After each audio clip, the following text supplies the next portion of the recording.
എന്താണ് സ്നേഹം? ഒരു പക്ഷേ ലോകത്തിലെ ഏറ്റവും അധികം ഉപയോഗിക്കുന്ന വാക്കുകളിലൊന്നാണ് സ്നേഹം. പലപ്പോഴും നമ്മൾ ഈ സ്നേഹത്തിൻ്റെ അർത്ഥം മനസ്സിലാക്കാതാണ് നമ്മളെ ജീവിതത്തെ സമീപിക്കുന്നത്. സ്നേഹത്തെപ്പറ്റി ബൈബിൾ പറയുന്നത് ലവ് ദൈ നെയ്ബർ, നമ്മുടെ അയൽക്കാരനെ നമ്മളെപ്പോലെ സ്നേഹിക്കുക എന്നാണ്. അതിൻ്റെ അർത്ഥം വളരെ വ്യക്തമാണ്.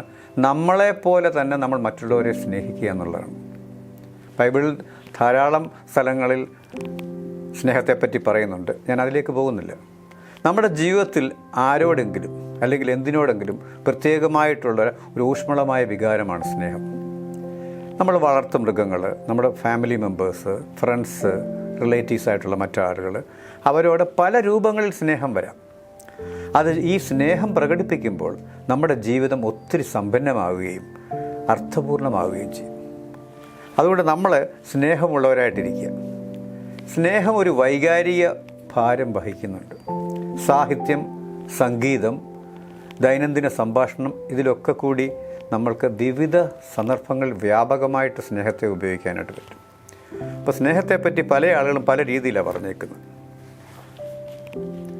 പരസ്പരം പൂർണ്ണമായും യാഥാർത്ഥ്യമായും സ്നേഹിക്കുന്നതാണ്, അങ്ങനെയുള്ളവരാണ് ലോകത്തിലെ ഏറ്റവും സന്തോഷമുള്ളവരായിട്ടുള്ളത്. അപ്പം നമ്മൾക്ക് സന്തോഷമുള്ളവരായി തീരണമെങ്കിൽ നമ്മൾ സ്നേഹമുള്ളവരായിട്ടിരിക്കണം. വളരെ സിമ്പിളാണിത്. And tell your love and speak your love and tell the people you love that you love them very much. നമ്മളുടെ മാതാപിതാക്കളോടോ സഹോദരി സഹോദരന്മാരോടോ സുഹൃത്തുക്കളോടോ നമ്മുടെ ഭർത്താവിനോടോ ഭാര്യയോടോ നമ്മൾ ആരോട് സ്നേഹമുണ്ടെന്ന് പ്രത്യേകിച്ച് മലയാളി പറയാറില്ല. എന്നാൽ നമ്മൾ ഇംഗ്ലീഷ് സിനിമയൊക്കെ കണ്ടാൽ, ഇംഗ്ലീഷ് സിനിമയിൽ ഇംഗ്ലീഷ് സീരിയൽസൊക്കെ കണ്ടാൽ son you come I love you എന്ന് പറയും. നമ്മൾ ഒരിക്കലും പ്രകടിപ്പിക്കാറില്ല. നമ്മുടെ ഉള്ളിൽ സ്നേഹമുണ്ട്, പക്ഷേ നമ്മൾ പ്രകടിപ്പിക്കാറില്ല. അത് നമ്മുടെ മലയാള സിനിമ കണ്ടാലോ സീരിയൽ കണ്ടാലോ ഒരെണ്ണത്തിനകത്തും ആരോടെങ്കിലും സ്നേഹമുണ്ടെന്ന് പറയാറില്ല. അപ്പോൾ അതുകൊണ്ട് സ്നേഹം കൂടുതലായിട്ട് ഉപയോഗിക്കുക. അപ്പോൾ നമ്മൾക്ക് സന്തോഷമുള്ളതാകും. അതുപോലെ തന്നെ respect is the greatest expression of love. സ്നേഹത്തിൻ്റെ ഏറ്റവും വലിയ പ്രകടനമാണ് ബഹുമാനം. നമ്മളൊരാളെ ബഹുമാനിക്കുക എന്ന് പറഞ്ഞാൽ ആ ആളിനെ അതിരുകളും ഉപാധികളുമില്ലാതെ സ്നേഹിക്കുക എന്നുള്ളതാണ്. നമ്മളൊരു കാര്യം സാധിക്കാൻ ഒരു ഓഫീസിൽ പോകുമ്പോഴോ അല്ലെങ്കിൽ ഒരു പോലീസ് ഓഫീസറെ കാണുമ്പോഴോ അല്ലെങ്കിൽ നമ്മുടെ റോഡിൽ നമ്മളെ ചെക്ക് ചെയ്യുന്ന ഒരു വെഹിക്കിൾ ഇൻസ്പെക്ടറെ കാണുമ്പോൾ നമ്മൾ പ്രകടിപ്പിക്കുന്നതല്ല റെസ്പെക്റ്റ്. അത് ഏറ്റവും സ്നേഹം കൂടുതലുള്ളവർക്ക് മാത്രമേ ബഹുമാനം നൽകാൻ പറ്റത്തുള്ളൂ. ഈ സ്നേഹമെന്ന് പറഞ്ഞാൽ ഒരു വാക്ക് മാത്രമാണ്. ആരെങ്കിലും വന്ന് അതിനൊരർത്ഥം നൽകുമ്പോഴാണ് യഥാർത്ഥമായിട്ട് നമുക്കത് മനസ്സിലാക്കാൻ സാധിക്കുന്നത്. അവിടെ സ്നേഹത്തെപ്പറ്റി നമ്മൾ മറ്റുള്ളവരോട് പറയുക, നമ്മുടെ സ്നേഹം പ്രകടിപ്പിക്കുക പല രീതിയിൽ പ്രകടിപ്പിക്കാം. ഒരു ഷെയ്ക്ക് ഹാൻഡ് കൊടുക്കുമ്പോൾ പോലും സ്നേഹമുണ്ടോ എന്ന് നമുക്ക് മനസ്സിലാക്കാൻ പറ്റും. നമ്മൾ രാവിലെ ഒരു ഗ്രീറ്റ് ചെയ്യുന്നു, ഒരു ഗുഡ് മോർണിംഗ് പറയുന്നു. ആ ഗുഡ് മോർണിംഗ് പറയുന്ന രീതിയിൽ തന്നെ നമ്മൾക്ക് ആ സ്നേഹം പ്രകടമാകും. മഹാത്മാഗാന്ധി പറഞ്ഞ there is love there is life എന്നാണ്. എന്നാൽ അതിൻ്റെ തിരിച്ചു പറഞ്ഞാൽ സ്നേഹമില്ലാത്തിടത്ത് ജീവനില്ല, അല്ലെ ജീവിതമില്ല എന്നാണ് മഹാത്മാഗാന്ധി പറഞ്ഞേക്കുന്നത്. അപ്പം നമ്മുടെ ജീവിതം ചൈതന്യപൂർണ്ണമാക്കാനും അർത്ഥപൂർണ്ണമാക്കാനും നമ്മൾ സ്നേഹം പ്രകടിപ്പിക്കണം. നമ്മുടെ ജീവിതത്തിൻ്റെ ശരിയായിട്ടുള്ള ഇന്ധനം അല്ലെങ്കിൽ ഫ്യൂവലാണ് ശരിക്കും സ്നേഹം എന്ന് പറയുന്നത്. സ്നേഹമില്ലാത്ത ഒരാൾക്ക് കാര്യമായി ഒന്നും തന്നെ ചെയ്യാൻ പറ്റത്തില്ല. ലോകത്തിൽ ഏറ്റവും കൂടുതൽ സംഭാവന നൽകിയിട്ടുള്ള ആളുകളൊക്കെ മറ്റുള്ളവരെ സ്നേഹിക്കുകയും അവരെ കരുതുകയും ചെയ്യുന്ന ആളുകളാണ്. അതുകൊണ്ടാണ് അവർക്ക് all great successful people great leaders വളരെ love, affection, encouragement, appreciation, praise, care ഒക്കെ നൽകുന്ന ആളുകളാണ്. അത് നമ്മൾ അവരെ ശ്രദ്ധിക്കുക. നല്ല വ്യക്തിത്വമുള്ള ആളുകൾ നല്ല പെരുമാറ്റം അറിയും. നല്ലപോലെ പെരുമാറുക എന്ന് പറഞ്ഞാൽ എല്ലാവരെയും കണ്ടാൽ നമ്മൾ ഡിഫറൻഷ്യേറ്റ് ചെയ്യാതെ സാധാരണ ആളുകളോടും നമ്മൾ പ്രായമുള്ളവരോടും ഉദ്യോഗസ്ഥന്മാരോടും ഒക്കെ നമ്മളൊന്ന് പ്രോപ്പറായിട്ടൊന്ന് അവരോടൊന്ന് സന്തോഷത്തോടെ പെരുമാറുകയും സ്നേഹിക്കുകയും അതൊക്കെ എക്സ്പ്രസ് ചെയ്യുകയും ചെയ്താൽ എന്ത് സന്തോഷകരമായ ജീവിതമാണ്. Life is a medium to attain happiness ഉണ്ട്. സന്തോഷം ഉളവാക്കണമെങ്കിൽ നമ്മൾ സ്നേഹം പ്രകടിപ്പിച്ചാൽ മാത്രമേ പറ്റുള്ളൂ. അതുകൊണ്ട് ഞാൻ ഗോവയിൽ ജോലി ചെയ്യുന്ന സമയത്ത് എൻ്റെ കൂടെ ഉണ്ടായിരുന്ന 2 സ്റ്റാഫ് എന്നോട് വന്ന് പറഞ്ഞു, സാറേ ഈ ഗോവൻസൊക്കെ വരുമ്പോൾ സാറ് ഷെയ്ക്ക് ഹാൻഡ് കൊടുക്കുന്നത് ശരിയല്ല എന്ന് പറഞ്ഞു. അപ്പോൾ ഞാൻ പോയിട്ട് എനിക്ക് ഷെയ്ക്ക് ഹാൻഡിനെ പറ്റി അന്ന് വലിയ ബോധമില്ലാത്തതുകൊണ്ട് ഞാൻ പോയൊരു എറ്റിക്വേറ്റ് മാനേഴ്സിൻ്റെ ഒരു ബുക്ക് മേടിച്ചിട്ട് ആ ബുക്കിനകത്ത് secrets of great hand shake എന്ന് പറഞ്ഞൊരു പാരഗ്രാഫ് ഉണ്ടായിരുന്നു. അത് ഞാനത് 2-3 പ്രാവശ്യം വായിച്ചപ്പോൾ എനിക്ക് എങ്ങനെയാണ് ഷെയ്ക്ക് ഹാൻഡ് കൊടുത്തേണ്ടത് മനസ്സിലായി. അതിനുശേഷം ഞാൻ ഷെയ്ക്ക് ഹാൻഡ് കൊടുക്കുമ്പോൾ ആ സ്റ്റാഫിൽ ഒരാൾ എന്നോട് സാറ് ഒരുപാട് വ്യത്യാസം വരുത്തിയിട്ടുണ്ട് ഷെയ്ക്ക് ഹാൻഡിനകത്ത്, വെരി ഗുഡ്, ഈ ഗവൺസൊക്കെ വളരെ വളരെ ഫോർമലായിട്ട് ബിഹേവ് ചെയ്യുന്ന ആളല്ല, അവിടെ നന്നായിരിക്കും എന്ന് പറഞ്ഞു. ഞാൻ പറഞ്ഞു ഞാനൊന്നും ചെയ്തില്ല, ഞാനൊരു ബുക്ക് മേടിച്ച്, എറ്റിക്കറ്റിൻ്റെ മാനേഴ്സിൻ്റെ ബുക്ക് മേടിച്ച് അത് 3-4 പ്രാവശ്യം വായിച്ച് എങ്ങനെയാണ് ഷെയ്ക്ക് ഹാൻഡ് കൊടുക്കേണ്ടതെന്ന് ഞാൻ അപ്പോൾ നമ്മൾ സ്നേഹം പ്രകടിപ്പിക്കണമെന്നുണ്ടെങ്കിൽ we should be very active. അപ്പോൾ നമ്മുടെ ജീവിതത്തിലെ ഓരോ നിമിഷവും നമുക്ക് സ്നേഹം പ്രകടിപ്പിക്കാൻ അവസരം ലഭിക്കും. നമ്മളത് ഉപയോഗിക്കുന്നുണ്ടോ? നമ്മൾക്ക് സ്നേഹം എന്താണെന്ന് മനസ്സിലാക്കണമെന്നുണ്ടെങ്കിൽ നമ്മൾ സ്നേഹിച്ചെങ്കിലേ നമുക്ക് പറ്റത്തുള്ളൂ. We can learn to love only by loving others.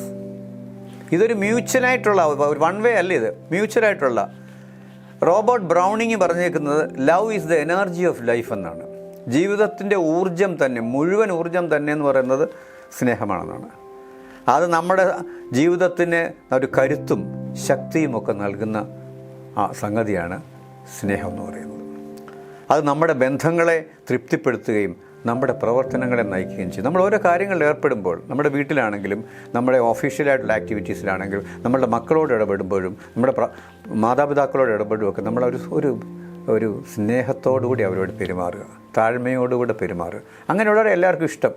നമ്മൾ ചില സമയത്തൊക്കെ നമ്മൾ ചിലപ്പോൾ ശബ്ദമുയർത്തിയൊക്കെ സംസാരിക്കുമായിരിക്കും. കഴിയുന്നുണ്ടെങ്കിൽ അതൊക്കെ ഒഴിവാക്കുക.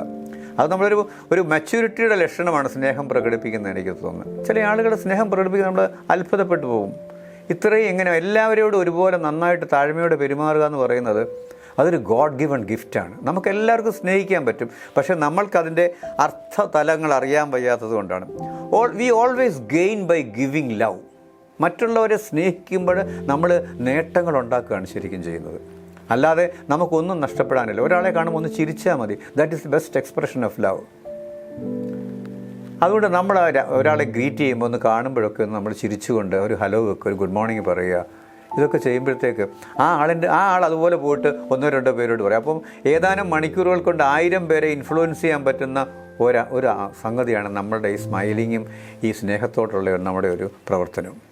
പിന്നെ അതുപോലെ തന്നെ നമ്മുടെ ആത്മാവിനെ സ്പർശിക്കാനും നമ്മുടെ ഹൃദയത്തെ മാറ്റുവാനും കഴിയുന്ന ഒരേ ഒരു കാര്യമാണ് സ്നേഹം. വേറെ ഒന്നിനും നമ്മുടെ ഹൃദയത്തെ മാറ്റാൻ പറ്റത്തില്ല. നമ്മളോട് ഒരാളുടെ സ്നേഹപൂർവ്വം ഒന്ന് പെരുമാറി ഒന്ന് ആലോചിച്ച് നോക്കുക.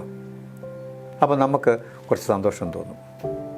ചില ഓഫീസിലൊക്കെ ചെന്ന ചില ആളുകൾ വളരെ റൂഡായിട്ട് പെരുമാറും. നമുക്ക് ഭയങ്കര നിരാശയായിരിക്കും അവിടെ പോകാനായിട്ട്. പല ഓഫീസുകളിലും നമുക്ക് പോകാനായിട്ട് നമുക്ക് പ്രയാസമാണ്. കാരണം എന്നാന്ന് ചോദിച്ചാൽ അവർ നന്നായിട്ട് പെരുമാറത്തില്ല. നമ്മുടെ ശരിക്കും ഒരു എഡ്യൂക്കേഷൻ എന്താണ്? Education is what remains when what has been learned is forgotten. ഞാൻ ചങ്ങനാശ്ശേരി കോളേജിൽ പോയി സുവോളജി പഠിച്ചു, സുവോളജി മുഴുവൻ മറന്നുപോയി. But something is remaining in me. That is actually what is the meaning of education. നല്ല ജീവിത മൂല്യം, നല്ല വാല്യൂ സിസ്റ്റം ഉണ്ടാകുന്നതാണ് എഡ്യൂക്കേഷൻ കൊണ്ടുണ്ടാകുന്നത്. കോളേജിൽ പോയി പഠിക്കുന്ന സബ്ജക്റ്റ് കെമിസ്ട്രിയും ബോട്ടണിയും സുവോളജിയും ഫിസിക്സും ഒന്നും പഠിക്കുന്നത് മാത്രമല്ല വിദ്യാഭ്യാസം എന്ന് പറയുന്നത്. മറ്റുള്ളവരെ സ്നേഹിക്കാനും കരുതാനും നമുക്ക് കഴിയണം. ഒരു സഹാനുഭൂതി വേണം, ഒരു ആർദ്രത വേണം, ദയ വേണം, കരുണ വേണം. ഇതൊക്കെ ഇതിൻ്റെ ഒരു ഭാഗമാണ്. നമ്മൾക്ക് ഈ ദൈവം ഈ ജീവിതം തന്നേക്കുന്നത് തന്നെ മറ്റുള്ളവർക്ക് വേണ്ടി നന്മ ചെയ്യാനുണ്ട്. പർപ്പസ് ഓഫ് ലൈഫ് 2 കാര്യങ്ങളോ. ഒന്ന്, ടു ബി സക്സസ്ഫുൾ. ജീവിതം വിജയം വരിക്കാനുള്ളതാണ്. വിജയം വരിച്ചെത്തിയിരുന്നൊരു വാശിയുണ്ടാവണം. രണ്ടാമതായിട്ട്, ടു ഹെൽപ്പ് അതേഴ്സ്. മറ്റുള്ളവരെ സ്നേഹിക്കുക, അവരെ കരുതുക. ഇത് മാത്രമേ ജീവിതത്തിന് ഉദ്ദേശമുള്ളൂ. ശരിക്കും നിങ്ങളൊന്ന് ചിന്തിച്ച് നോക്കി. ഞാൻ കുറേ കാലമായിട്ട് ചിന്തിക്കുന്നതാണ്. എനിക്ക് കിട്ടിയ ഉത്തരം ഇതാണ്. ജീവിതം വിജയം ഭരിക്കുക എന്ന് പറഞ്ഞാൽ പണം ഉണ്ടാക്കുന്നതൊന്നുമല്ല ജീവിത വിജയം എന്ന് പറയുന്നത്. ഒരു വലിയ ജോലി ലഭിക്കുന്നതല്ല ജീവിത വിജയം. ഒരു ജോലിയുമില്ലാതെ റോഡിൽ വെറുതെ രാത്രിയിൽ കടയുടെ തിണ്ണയിലൊക്കെ കിടന്നുറങ്ങുന്ന ആളുകൾ എത്ര സന്തോഷത്തോടു കൂടെ കിടന്നുറങ്ങുന്നത്. അവരുടെ ഒന്നുമില്ല. അവർക്ക് നാളത്തെപ്പറ്റി ഒരു ചിന്തയുമില്ല, ഒന്നും അവർക്കില്ല. അവർ വളരെ ഹാപ്പിയായിട്ട് കിടക്കുകയാണ്. ഈ വേസ്റ്റൊക്കെ ഈ പെറുക്കുന്ന ആളുകളുണ്ടല്ലോ, നമ്മൾ ആക്രി എന്ന് പറയും. ഈ സാധനങ്ങളൊക്കെ പെറുക്കുന്ന ആളുകൾ ഭാര്യയും ഭർത്താവും കൂടെ പോയിട്ട് വൈകുന്നേരം ഭയങ്കര വഴക്കുണ്ടാക്കും. പിറ്റേ ദിവസം രാവിലെ അവരുടെ ആ മുച്ചാടൻ സൈക്കിളിൽ അവരവരുടെ കൊച്ചിനെയും വെച്ചുകൊണ്ട് വീണ്ടും ഈ ജോലിക്ക് പോകും. അവർ തമ്മിൽ അഭിപ്രായ വ്യത്യാസമൊന്നുമില്ല. അവർ സ്നേഹം പ്രകടിപ്പിക്കുന്നു, അയാൾ വന്ന് കുറച്ച് ദിവസം ബഹളം ഉണ്ടാക്കുന്നു. പക്ഷേ പിറ്റേ ദിവസം രാവിലെ അത് മറന്നു. നമ്മൾ ഒരാളോട് നമുക്ക് എന്തൊരു ചെറിയൊരു അഭിപ്രായ വ്യത്യാസം ഉണ്ടെങ്കിൽ നമ്മളത് മനസ്സിൽ വെച്ചുകൊണ്ടിരിക്കും. അത് നമ്മൾ 1ാം ക്ലാസ്സിൽ SES CALP സ്കൂളിൽ പഠിച്ചപ്പോൾ അടുത്തിരുന്ന ആൾ എന്നെ പെൻസിൽ കൊണ്ട് കുത്തിയതിന് ഞാനിപ്പോൾ ഒരു കടാരിയും കൊണ്ട് നടക്കും ആളിനെ കാണുമ്പോൾ കുത്താനായിട്ട്. ഇത് ഏകദേശം 55 വർഷങ്ങൾക്ക് മുമ്പ് നടന്ന കാര്യമാണ് ഞാനീ പറയുന്നത്. ഇത് ഓർത്തിരിക്കുക നമ്മൾ. ആ പകയും വിദ്വേഷവും നമ്മളിത് മാറിയിട്ടില്ല. നേരെ മറിച്ച് accepting A person with all his strength and weaknesses. നമ്മൾ ആളുകളെ അവരുടെ ബലഹീനതകളോടും അവരുടെ കരുത്തുകളോടും അവരുടെ കഴിവുകേടുകളോടും ഒക്കെ കൂടെ നമ്മൾ അംഗീകരിക്കുക. Nothing is perfect in this world and perfection lies only with God. ദൈവത്തിങ്കൽ മാത്രമേ പൂർണ്ണതയുള്ളൂ. നമ്മളുടെ സഹോദരി സഹോദരന്മാരുടെ അടുത്തും ജ്യേഷ്ഠാനുജന്മാരുടെ അടുത്തൊന്നും മക്കളുടെ അടുത്തൊന്നും ആരുടെ അടുത്തൊന്നും നമ്മളൊരു പൂർണ്ണ മനുഷ്യനല്ല. അവർക്കെല്ലാവർക്കും കുറേ കുറ്റങ്ങളും കുറവുകളും കാണും. അവരെക്കാളും കൂടുതൽ കുറ്റങ്ങൾ നമുക്ക് കാണും. പക്ഷെ നമ്മൾ അത് മറന്നുകൊണ്ട് നമ്മളെല്ലാം പറയുന്ന കാര്യങ്ങളെല്ലാം ശരിയാണെന്ന് പറഞ്ഞുകൊണ്ടിരുന്നാൽ നമുക്കൊരിക്കലും മറ്റുള്ളവരെ സ്നേഹിക്കാൻ കഴിയത്തില്ല. നമ്മൾ മറ്റുള്ളവരെ സ്നേഹിക്കുമ്പോൾ ലവ് വിത്തൗട്ട് ലിമിറ്റ്സ്, അതിരുകളും ഉപാധികളും ഇല്ലാതെ സ്നേഹിക്കുക. നിങ്ങൾ എന്നെ സ്നേഹിച്ചാൽ ഞാൻ നിങ്ങളെ സ്നേഹിക്കാം, നിങ്ങൾ സ്നേഹിച്ചാൽ മാത്രമേ ഞാൻ നിങ്ങളെ സ്നേഹിക്കുകയുള്ളൂ. അങ്ങനെ വേണ്ട. ഒരു ലിമിറ്റും നമ്മൾ വെക്കേണ്ട. അൺകണ്ടീഷണൽ ലവ്, ചുമ്മാതെ സ്നേഹിക്കുക. അങ്ങനെ സ്നേഹിക്കുമ്പോൾ മറ്റുള്ളവരെല്ലാം നമ്മളിലേക്ക് സ്നേഹം തരും. ജീവിതം ഒരു കണ്ണാടി പോലെയാണ്. If you give the best things will come back to you. If you give the worse, only the worst things will come back to you. And let us give love. നമ്മുടെ ഒരു ഫാമിലി ലൈഫിലൊക്കെ ഏറ്റവും കൂടുതൽ successful ആകാനായിട്ടുള്ള ആളുകളെ നോക്കിയാൽ ഭാര്യാഭർത്താക്കന്മാർ തമ്മിൽ യാതൊരു കണ്ടീഷൻസും ഇല്ലാതെ നല്ല അണ്ടർസ്റ്റാൻഡിംഗ് ആണ്. ഇപ്പോഴത്തെ കാലഘട്ടത്തിൽ ഒരുപാട് മാറ്റങ്ങൾ വന്നിട്ടുണ്ട്. ആ മാറ്റങ്ങൾക്കനുസരിച്ച് നമ്മളൊന്ന് രൂപാന്തരപ്പെടണം. ഒരു ട്രാൻസ്ഫോർമേഷൻ നമുക്കുണ്ടായെങ്കിൽ മാത്രമേ പറ്റത്തുള്ളൂ. ഈ പുതിയ സോഷ്യൽ മീഡിയയുടെ യുഗത്തിൽ, അല്ലെങ്കിൽ ഇൻഫർമേഷൻ ടെക്നോളജിയുടെ യുഗത്തിൽ, അല്ലെങ്കിൽ ഇപ്പോൾ ആർട്ടിഫിഷ്യൽ ഇൻ്റലിജൻസിൻ്റെ കാലത്തിലൊക്കെ നമ്മൾക്ക് പഴയ ആർട്ട് സ്റ്റിക്സ് ആയിരിക്കത്തില്ല. അപ്പോൾ അതിനനുസരിച്ച് we have to reprogram our mind to be successful. അതിലൂടെ നമ്മൾക്ക് സ്നേഹം പ്രകടിപ്പിക്കാനായിട്ട് നമുക്ക് സാധിക്കണം. നമ്മളെ പഴയ മനുഷ്യനായിട്ടിരിക്കാതെ ഒരു പുതിയതിനെ, ചേഞ്ചിനെ നമ്മൾ വെൽക്കം ചെയ്യുക. And change is the only constant thing in life. ലോകത്തിൽ മാറ്റമില്ലാത്തത് മാറ്റത്തിന് മാത്രമേ ഉള്ളൂ. അപ്പോൾ നമ്മൾ മാറാനായിട്ട് തയ്യാറാവുക. ഈ ജോലി ഖലീൽ ജിബ്രാൻ, ലെബനീസ് അമേരിക്കൻ എഴുത്തുകാരനും കവിയും വിഷ്വൽ ആർട്ടിസ്റ്റുമായ തത്വചിന്തകനുമായ ഖലീൽ ജിബ്രാൻ പറഞ്ഞേക്കുന്നത് work is love made visible എന്നാണ്.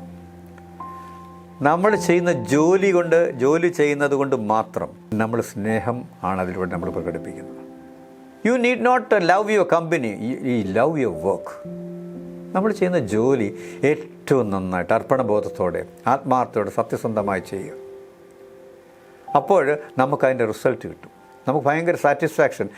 കൂടുതൽ ആളുകളുടെ ഈ ഡിസാറ്റിസ്ഫൈഡ് ആയിട്ടുള്ള കാര്യങ്ങൾ ഭയങ്കര എക്സ്പെക്റ്റേഷൻസാണ്. നമുക്ക് എപ്പോഴും പ്രൊമോഷൻസ് വേണം, നമുക്കൊരുപാട് ഫൈനാൻഷ്യലായിട്ടുള്ള ഒരുപാട് നല്ല പൊസിഷൻ ഉണ്ടാവണം, നമ്മൾക്ക് ഒരുപാട് സോഷ്യൽ അക്സെപ്റ്റൻസ് വേണം, മറ്റുള്ളവർ നമ്മളെ ബഹുമാനിക്കണം, ഇതൊക്കെയാണ്. പക്ഷെ നേരെ മറിച്ച് നമ്മളൊന്ന് സ്നേഹിക്കുക. നമ്മളുടെ അയൽവക്കത്തുള്ളവരൊക്കെ റോഡിൽ വെച്ചൊക്കെ കാണുമ്പോൾ എന്തുകൊണ്ടെന്നൊരു വിശേഷം ഒന്ന് ജസ്റ്റ് ഒന്ന് ചോദിച്ച് നോക്കി. എത്ര താല്പര്യത്തോട് അറിയായിരിക്കും അവർ നമ്മളോട് സംസാരിക്കുന്നറിയും. അതുപോലെ തന്നെ സ്നേഹം കലാപരമായ ആവിഷ്കാരം, ഭാവന, സർഗാത്മകത എന്നിവയുടെ ഇന്ധനമാണ്. ഈ ആർട്ടിഫിഷ്യൽ ഇൻ്റലിജൻസിൻ്റെ യുഗത്തിൽ നമ്മൾക്ക് മനുഷ്യൻ്റെ പല ഗുണങ്ങളും ആർട്ടിഫിഷ്യൽ ഇൻ്റലിജൻസ് വഴി ജനറേറ്റ് ചെയ്യാൻ പറ്റത്തില്ല. അപ്പം നമ്മളിത് റീപ്രോഗ്രാം ചെയ്ത് പുതിയ ആർട്ടിഫിഷ്യൽ ഇൻ്റലിജൻസ് ടൂൾസൊക്കെ ഉണ്ടാക്കുമ്പോൾ മനുഷ്യൻ്റെ സർഗാത്മകതയിൽ അന്തർലീനമായിട്ടുള്ള വൈകാരികവും ആഴവും അവബോധവും ഇതിന് പലപ്പോഴും ഇല്ലാത്തതുകൊണ്ട് അതിന് സ്നേഹവും മനുഷ്യൻ്റെ അനുഭവങ്ങൾ കൊണ്ട് പ്രചോദിപ്പിക്കുന്ന രീതിയിലുള്ള ഒരു ആർട്ടിഫിഷ്യൽ ഇൻ്റലിജൻസ് ലോകത്തിലേക്ക് നമ്മൾ യാത്ര ചെയ്തുകൊണ്ടിരിക്കുകയാണെന്ന് എനിക്ക് തോന്നുന്നത്. ആർട്ടിഫിഷ്യൽ ഇൻ്റലിജൻസ് ഇന്നത്തെ നമ്മുടെ ഡേ ടു ഡേ ലൈഫിൻ്റെ ഒരു പാർട്ടാണ്. അപ്പോൾ നമ്മൾ സ്നേഹത്തെപ്പറ്റി പറഞ്ഞതിനിടയ്ക്ക് ആർട്ടിഫിഷ്യൽ ഇൻ്റലിജൻസ് പറയുന്നുള്ളൂ. കാരണം ഇന്നത്തെ ലോകത്തിൽ ഏറ്റവും കൂടുതൽ യൂസ് ചെയ്യുന്ന ടൂളാണ് ആർട്ടിഫിഷ്യൽ ഇൻ്റലിജൻസ്. എല്ലാം ആർട്ടിഫിഷ്യൽ ഇൻ്റലിജൻസ് ലിങ്ക്ഡാണ്. അപ്പോൾ നമ്മുടെ മനുഷ്യത്വം കുറയ്ക്കാതെ ഈ പുതിയ ലോകത്തിൽ കുറേ വാല്യൂസൊക്കെ ഹോൾഡ് ചെയ്തും നമ്മൾ സഹാനുഭൂതിയോടും അനുകമ്പയോടും കൂടെ നല്ല റിലേഷൻഷിപ്പ്, നല്ല ബന്ധങ്ങളൊക്കെ നമ്മൾ ഇതിൻ്റെ പ്രാധാന്യത്തെപ്പറ്റി നമ്മൾ എപ്പോഴും ഒന്ന് ഓർക്കുക. അപ്പോഴാണ് ജീവിതം സന്തോഷപൂർണ്ണമാകുന്നത്. Those who love you will never use you, and those who use you will never love you. നമ്മളെ സ്നേഹിക്കുന്നവരെ ഒരിക്കലും നമ്മളെ ഉപയോഗിക്കത്തില്ല. നമ്മുടെ പല കാര്യങ്ങൾക്ക് ഉപയോഗിക്കുന്ന ആളുകൾ ഒരിക്കലും നമ്മളെ സ്നേഹിക്കത്തില്ല. നമ്മുടെ ഒരു ജോലി ചെയ്യുന്ന സ്ഥാപനത്തിലുള്ള ആൾ, നമ്മുടെ കൊളീഗ് എന്ന് പറയുന്നത് നമ്മുടെ ഫ്രണ്ടല്ല, ഒരിക്കലും നമ്മുടെ ഫ്രണ്ടല്ല. നമ്മൾ ഫ്രണ്ടായിട്ട് നമ്മുടെ പേഴ്സണൽ കാര്യങ്ങളൊക്കെ ഇവരുമായിട്ട് ഷെയർ ചെയ്യും. പലപ്പോഴും അത് പല ബുദ്ധിമുട്ടുകളിൽ എത്തിച്ചേരുകയും ചെയ്യും. അതുകൊണ്ട് ഈ build and maintain successful relationship by loving one another.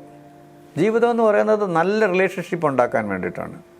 കൂടുതൽ റിലേഷൻഷിപ്പ് ഉള്ളവർക്ക് അതിനിപ്പം പറയുന്ന, പണ്ടൊക്കെ PR എന്ന് പറയും, പബ്ലിക് റിലേഷൻസ് എന്നാണ് പറയുന്നത്. ഇപ്പം നെറ്റ്വർക്കിംഗ് എന്നാണ് പറയുന്നത്. നല്ല നെറ്റ്വർക്കിംഗ് ഉള്ളവർക്കാണ് നല്ല റിലേഷൻഷിപ്സ് കൂടുതലുള്ളത്. അതുകൊണ്ട് നമ്മളൊരു നല്ലൊരു നെറ്റ്വർക്ക് സൃഷ്ടിക്കുക, നമ്മുടെ വേവ് ലെങ്ത് ഉള്ള, അതിന് പുറത്തും അകത്തും ഉള്ളവരെയൊക്കെ നമുക്ക് എടുക്കാം. അപ്പോൾ നമ്മൾ നല്ലൊരു ഇതുണ്ട്. Life is a flower for which love is the honey. നമ്മുടെ ജീവിതം ഒരു പുഷ്പമാണെങ്കിൽ അതിൻ്റെ ഹണി, തേനാണ് യഥാർത്ഥത്തിൽ സ്നേഹമെന്ന് പറയുന്നത്. ഈ സ്നേഹമില്ലാതെ മഹാത്മാഗാന്ധി സ്നേഹമില്ലെങ്കിൽ ലൈഫില്ലെന്ന് പറയുന്നത് എത്രയോ ശരിയായിട്ടുള്ളതാണെന്ന് പലപ്പോഴും നമ്മുടെ ജീവിതത്തിൽ നമ്മൾക്ക് മനസ്സിലാക്കാൻ സാധിക്കും. ഞാൻ ഇവിടെ 3ാം ക്ലാസ്സിൽ പഠിക്കുമ്പോഴാണ്, എൻ്റെ ഓർമ്മ ശരിയാണെങ്കിൽ 3ാം ക്ലാസ്സിൽ പഠിക്കുമ്പോൾ പൊന്നമ്മ ടീച്ചറാണ് എന്നോട് ഒരു വിഷയത്തെറ്റി പ്രസംഗിക്കണമെന്ന് ആദ്യമായിട്ട് പറഞ്ഞത്. പൊന്നമ്മ ടീച്ചർ പറഞ്ഞനുസരിച്ച് ഞാൻ വീട്ടിൽ ചെന്ന് പറഞ്ഞ് എൻ്റെ സഹോദരിയും അധ്യാപിക എൻ്റെ മാതാവും കൂടെ എനിക്ക് പറഞ്ഞു തന്നു, കുറേ സെൻറ്റൻസൊക്കെ പറഞ്ഞു തന്നത് എഴുതി ഞാൻ കാണാപ്പാടം പഠിച്ച. ഞാൻ ആദ്യമായിട്ട് എനിക്ക് തോന്നുന്നത് 7 or 8 വർഷം വയസ്സുള്ളപ്പോഴാണ് സ്നേഹത്തെപ്പറ്റി ഞാൻ പ്രസംഗിച്ചത്. പിന്നെ അതിന് ശേഷം ഏതാണ്ട് 4 or 5 വർഷം മുമ്പ്, കോവിഡ് കാലത്തിന് ജസ്റ്റ് മുമ്പ്, ഈ സ്നേഹത്തെപ്പറ്റി ഒന്ന് റിസർച്ച് ചെയ്തുണ്ടാക്കിയ പ്രസൻറ്റേഷനിലാണ് ഞാനിപ്പോൾ നിങ്ങളോട് സംസാരിക്കുന്നത്. ഇത്ര അർത്ഥപൂർണ്ണമായിട്ടുള്ള മനുഷ്യൻ്റെ ജീവിതത്തിൻ്റെ കാഴ്ചപ്പാടും അവൻ്റെ ജീവിതത്തിലെ റിലേഷൻഷിപ്പിനെയൊക്കെ മാറ്റിമറിക്കാൻ പറ്റുന്ന വലിയ വിശാലമായ അർത്ഥതലങ്ങളുള്ള സ്നേഹത്തെപ്പറ്റിയാണ് ഞാൻ നിങ്ങളോട് സംസാരിച്ചത്. നിങ്ങൾ നല്ല സ്നേഹമുള്ളവരായിട്ട്, കരുതലുള്ളവരായിട്ട്, മറ്റുള്ളവരെ ബഹുമാനിക്കുന്നവരായിട്ട് ഈ സ്നേഹത്തിലൂടെ നിങ്ങൾക്ക് കഴിയാൻ സാധിക്കും.